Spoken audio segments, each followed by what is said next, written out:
আষাঢ়ে ভূতের গল্পের আজকের পর্ব হলো স্বপ্ন।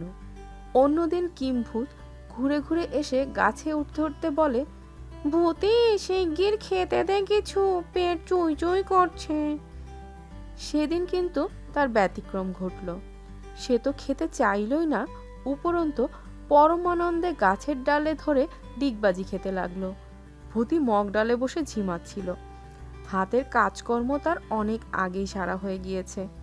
বেলতলা থেকে খাদুর আসার কথা ছিল, তার জন্য অপেক্ষা করে করে তার ঝিমুনি এসে গিয়েছিল। হঠাৎ থরথর করে গাছটা কেঁপে উঠতেই তার ঝিমুনি ছুটে গেল। নিচের দিকে তাকিয়ে কিম্ভূতকে গাছের ডাল ধরে দুলতে দেখে বললে, ব্যাপারটা কি? তোর মাথার স্ক্রুপ গুলা কি ঢিলা হয়ে গিয়েছে? কিছু খেলি না দেরি না এসেই দুলতে শুরু করলি যে বড়। কিম্ভূত মুখ তুলে দেখলো বটে, কিন্তু কোনো উচ্চবাচ্যই করল না। নীরবে ডাল ধরে দুলতে লাগলো, তবে বেশিক্ষণ নয়। দোল খাওয়া থামিয়ে হঠাৎ মগ ডালে উঠে তার পাশে এসে বসলো। বললে, একটা গুড নিউজ আছে। ভূতি এ শব্দ ভূতের মুখে কোনোদিনও শোনেনি। স্বভাবতই কিছুটা বিস্মিত হয়ে বললে, গালাগালি দিচ্ছিস যে বড়। কিম্ভূত তো হিহি করে হেসেই অস্থির। ধুর, গালাগালি দিতে যাব কেন? তোর সঙ্গে তো আমার কোনো রকম ঝগড়াঝাটি হয়নি। ভূতি কিন্তু সে কথা শুনেও বিশেষ খুশি হলো না। বললে, গালাগালি ছাড়া আর কি?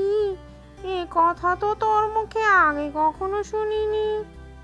কিম্ভূত অবশ্য ইচ্ছে করে কথাটা চাপছিল। ভূতিকে অধৈর্য হতে দেখে একগাল হেসে বললে, এর নাম ইংরেজি, আজ শিখেছি। গুড মানে ভালো, আর নিউজ মানে হলো খবর। এক কথায় ভালো খবর। সত্যি? বলে ভূতি তার হাত দুটো জাপটে ধরল। গলার স্বরটা হঠাৎ অনেক নিচে নামিয়ে এনে বললে, এখন খবরটা কি শুনি? কিম্ভূত পায়ের ওপর পা চাপিয়ে বসলো। জোড়া পা একসাথে নাচাতে নাচাতে বললে, মেসোপটেমিয়ার একটা এদোপানা পুকুরের তলায় একটা গুপ্তধনের সন্ধান পেয়েছি। 56 রাজার ধন, 100 ঘোড়া হিরে, মুক্তমণি আছে ঘোড়ার মধ্যে। আমি ছাড়া এর সন্ধান আর কেউ জানে না। বুঝতেই পারছিস এখন আমাদের ভবিষ্যৎ কি। ভূতি এতক্ষণ হাঁ করে তাকিয়েছিল তার মুখের দিকে। খবরটা আদৌ সত্যি কিনা ঠিক বুঝে উঠতে পারছিল না। কিম্ভূতের মাঝে মাঝে এইরকম গুল মারার অভ্যাস আছে, তারই পুনরাবৃত্তি কিনা কে বলতে পারে। তবে এই ধরনের গুল পূর্বের ইতিহাসে সে কখনো মারেনি। তবুও সন্দেহ নিরসনের জন্য সে বললে, দেখ, বানাচ্ছিস না তো? তোর তো আবার মাঝে মাঝে সে চিন্তা চেপে ওঠে। কিম্ভূত গম্ভীর হয়ে বললে, মা কালী। ভূতি খাবারের থালাখানা তার হাতে তুলে দিয়ে বললে, এবারে খুলে বলতো ব্যাপারখানা কি? সে খেতে খেতে বললে, আজ চড়তে বেরিয়ে যখন একটা গাছের ডালে বেল খাচ্ছিলাম, দুটো পাখি মগ ডালে বসে এই গুপ্তধন নিয়ে আলোচনা করছিলাম। ওদের অজান্তেই আমি সব কিছু শুনে নিয়েছি। 56 রাজার ধন একত্রে লুকানো আছে সেখানে, সোজা কথা নয়। ভূতির অবিশ্বাস কিছুটা কেটে গেল। সে আরো একটু ঘনিষ্ঠ হয়ে বসে বললে, হ্যাঁ রে, হিরে মুক্তমণি কি জিনিস রে? কিম্ভূত একটু বিব্রতই হলো। কি দেখিয়ে বোঝাবে সে? অনেক ভেবে ভেবে বললে, খুব দামি জিনিস, মানুষ ব্যবহার করে, বেচলে বহু টাকা পাওয়া যায়। টাকার নামে ভূতির মারি বেরিয়ে পড়ল। এই টাকার অভাবের জন্যই তো তাদের এই দুর্দশা। খুশিতে গদগদ হয়ে প্রশ্ন করল, তা কত টাকা পাবো একটু হিসেব করেই বল না। ধুৎ, মুখে মুখে অত হিসেব করা যায় নাকি? আমাদের মাথায় অত পরিষ্কার নয়।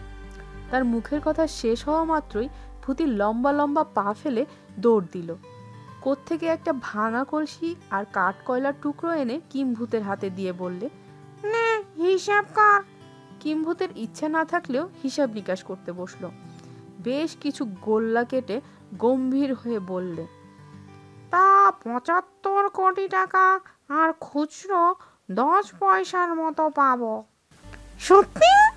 ভূতি আরেকটু হলে পড়েই যাচ্ছিল। সময় মতো কিম্ভূত ধরে ফেলতে কোনো রকমে রক্ষা পেল পতনের হাত থেকে। কটুপতি হওয়ার আনন্দে দুজনে ঢক ঢক করে এক ঝাপটা ঠান্ডা জল খেয়ে ফেললো। সশব্দে ঢেকুর তুলল দুজনে দুখানা। ভূতি বটপাতা দিয়ে মুখ মুছতে মুছতে বললে, এত টাকা কোথায় রাখবি ঠিক করেছিস কিছু? কিম্ভূতের চিন্তা অতখানি এগোয়নি। আকস্মিক এই প্রশ্ন শুনে সে কিছুটা বিব্রত হলো। তবে ভূতি বলেই হয়তো আর গভীরে গেল না সে। মাথা চুলকাতে চুলকাতে বলল, মাটির তলায়, আমাদের তো আর সিন্দুক টিন্দুক নেই। মাটির তলায় টাকা রাখার প্রস্তাবটা খুব একটা মনোপুত হলো না ভূতির। সে ভাবতে বসলো আর কোথায় রাখা যায়। না, নিরাপদ স্থান বলতে আর কিছুই মনে আসছে না তার। তবু নিশ্চিন্ত নয় সে। বেশ মোলায়েম সুরে বললে, তা নয় রাখলি, আমরা তো সব সময় গাছে থাকি। আমাদের চোখে ধুলো দিয়ে যদি কেউ চুরি করে নিয়ে যায়, কিন্তু টাকা নিয়ে কি করবি ঠিক করেছিস? কিম্ভূত এবারও বিব্রত হলো। মৃদু হেসে বললে, এক্ষুনি এত ভেবে লাভ কি? আগে গুপ্তধন নিয়ে আসি, তখন ভাববো সব কথা। ভূতি নাছোড়বান্দা। টাকা এসে গেলে তখন আর অত ভাববার সময় থাকবে না। যা কিছু ভাবার আগে থেকে ভেবে ফেলার দরকার। কিম্ভূত মাথা চুলকাতে চুলকাতে বললে, তা অবশ্য নেহায়েত মিথ্যে বলিসনি। কি বা করা যায় তুই বল দেখি। এই চিন্তাটাই হয়তো তার মাথার মধ্যে ঘুরপাক খাচ্ছিল। কিম্ভূত স্বয়ং তাকে অনুরোধ করতেই সে আরো একটু উৎসাহিত হয়ে উঠল। গোল গোল চোখ করে বলল, বলবো বলছিস? হ্যাঁ হ্যাঁ, বল না। ভূতি জিভে ঝোল টানার মতো সরসর শব্দ করে বলল, একটা ভালো কোটা বাড়ি বানাবো এই টাকা থেকে। জলে ভিজে শীতে কাঁপতে কাঁপতে আর গাছে থাকতে ভালো লাগে না। কত কাল আর এরকম কষ্ট করে থাকা যায়? তবে কোনো পোড়া বাড়িতে যাব না, সে কথা আগে থেকেই বলে দিচ্ছি। কিম্ভূত যা ভেবেছিল তা হলো না। বিস্মিত হয়ে বলল, সে কি, লক্ষ পুরুষের ভিটে এই নিম গাছ ছেড়ে চলে যাবি? ভূতি ঘাড় নাড়ল। বাহ, যাবই বা না কেন? কি সুখে আছি আমরা এখানে। সেখানে ভূতেরা বোকামি করেছে বলে কি আমরাও করব? আর যাই করো, আমি অন্ধকার রাজি নই। তাছাড়া গাছপালা কেটে মানুষ ঘর বাড়ি তৈরি করতে শুরু করেছে। যে কোনো দিন দেখবো আমরা মাটিতে লুটোপুটি খাচ্ছি। মানুষ আমাদের মারিয়ে যাচ্ছে। তুই বল না, সহ্য করতে পারবি তো? কিম্ভূত ঘাড় নাড়লেও হঠাৎ অন্যমনস্ক হয়ে পড়ল। গাছের তলা দিয়ে এক দালাল ভূত যাচ্ছিল। ভূতির আর তর সইল না। তাকে ডেকে গাছের ওপর তুললে। বললে, একটা পাকা বাড়ি চাই, খোঁজ খবর দিতে পারবি? নগদ পয়সা দিয়ে কিনবো। দালাল ভূত আমতা আমতা করে বলল, চেষ্টা করতে পারি। এখন আর কেউ পুরো বাড়ি ফেলে রাখে না। মানুষের এখন অনেক সাহস বেড়ে গেছে। এখন মানুষের মাথা গোঁজার জায়গার অভাব। তবে খোঁজ রাখতে হবে। সবই এখন ভাগ্যের ব্যাপার। পেলেই তোকে খবর দেব। দালাল ভূত চলে যেতে ভূতি গালে হাত দিয়ে বসে রইল। আর কি বা করতে পারে সে? ভাবতে ভাবতে ক্রমশ ঘেমে উঠল সে। উফ, কি দারুণ সব ফন্দি মাথায় আসছে তার এক এক করে। কিম্ভূতের অবশ্য এসব নিয়ে বিশেষ দুশ্চিন্তা ছিল না। থেকে থেকে কেবলে শূন্যে হাত পা ছুড়ে নিজের শক্তি পরীক্ষা করছিল। হঠাৎ ভূতি তার পিঠে খামচি কেটে বললে, হ্যাঁ রে, বাড়ি তো হবে। তা অত বড় বাড়ি আমার পক্ষে তো দেখাশোনা করা সম্ভব হবে না। দাস দাসী তো রাখতেই হবে। তা কয়জন রাখবি ঠিক করেছিস? কিম্ভূত হুম বলে চুপ করে রইল। ভূতি আবার খামচি কাটতে এবার একটু সচকিত হয়ে বললে, তা তুই বল না, আমি কি আর এসব বুঝি নাকি ছাই? তা বটে। ভূতি খুশি হলো। সেই বা অত কথা জানবে কি করে? আবার সে ভাবতে শুরু করলো। ভাবতে ভাবতে সে বললে, কম করেও 10টা ভূত আর 10টা পেতনি তো রাখতেই হবে। তোর আমার কাজ ছাড়াও তো হাজার কাজ আছে।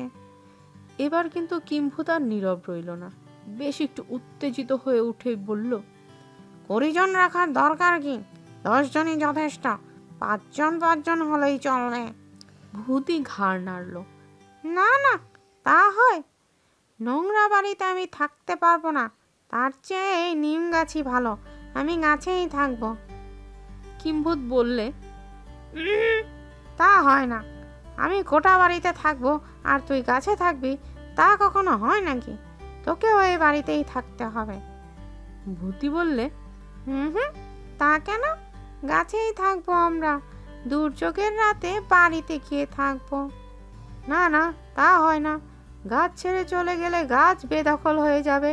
তখন আমি কি হল্লা বাঁধতে পারবো না? তাহলে তাহলে আর কি, দুজনেই বাড়িতে থাকবো? না, হ্যাঁ, না, হ্যাঁ। হঠাৎ কিম্ভূত গলা টিপে ধরল ভূতির। ভূতিও ছাড়ার পাত্র নয়, সেও গলা টিপে ধরল কিম্ভূতের। কিন্তু তার পরিণাম ভালো হলো না। দুজনেই হুড়মুড়িয়ে গাছ থেকে মাটিতে পড়ে অজ্ঞান হয়ে গেল, আর কোটা বাড়িতে থাকার স্বপ্নেও ভেঙে চুরমার হয়ে গেল।